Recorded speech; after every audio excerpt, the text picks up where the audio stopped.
लगातार ये कह रहे हैं कि गृह मंत्री जी आ नहीं रहे हैं, जवाब नहीं दे रहे हैं, लापता है, जबकि स्पष्ट कर दिया गया सारी बातों की सरकार की तरफ से।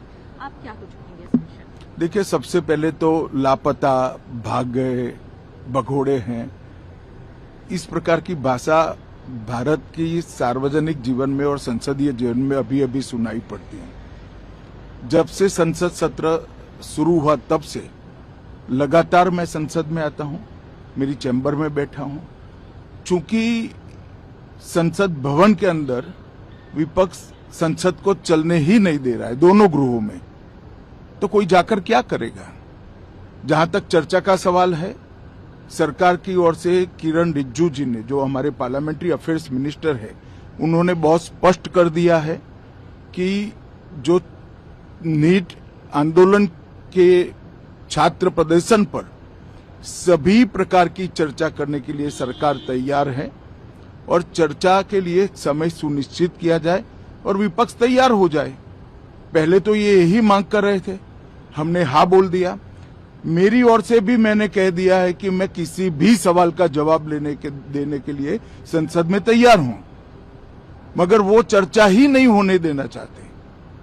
अब जनता तय करे कौन भाग रहा है। आज भी मैं कहता हूं, आज 3 बजे तक स्पीकर साहब को वो पत्र दे दे। 3 बजे से लेकर कल 3 बजे तक सभी प्रकार की चर्चा के लिए हम तैयार हैं। मैं सदन में ही बैठूंगा, सबको सुनूंगा और सब चीजों का जवाब दूंगा। सरकार के पास छुपाने के लिए कुछ नहीं है। वो भी चर्चा करूंगा कि आपने क्यों चर्चा नहीं चाहिए। भारतीय जनता पार्टी की मोदी जी के नेतृत्व में सरकार, एनडीए की मोदी जी के नेतृत्व में सरकार हर चीज पर चर्चा के लिए तैयार है। संसद वो चलने दे बस। आज मैं चैनलों के माध्यम से इन विपक्ष को कहना चाहता हूं कि आप एक पत्र 2 बजे तक लिखकर दे दीजिए स्पीकर साहब को। 3 बजे से चर्चा चालू कर देंगे और कल 3 बजे मैं जवाब दे दूंगा सारी चीजों का। संसद में चर्चा करने के नियम बने हैं, तरीके बने हैं। अब मुझे कोई कहता है कि आप एक स्टेटमेंट दे दो, इतने गंभीर मसले पर इस तरह से चर्चा नहीं हो सकती है।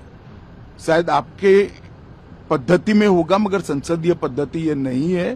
संसद में एट लेंथ चर्चा होती है। आज 3 बजे से देर रात तक, जब तक वो बैठे, और कल दोपहर 3 बजे तक हम तो क्वेश्चन आवर भी सस्पेंड करने के लिए तैयार है, अगर स्पीकर साहब अनुमति देते हैं तो।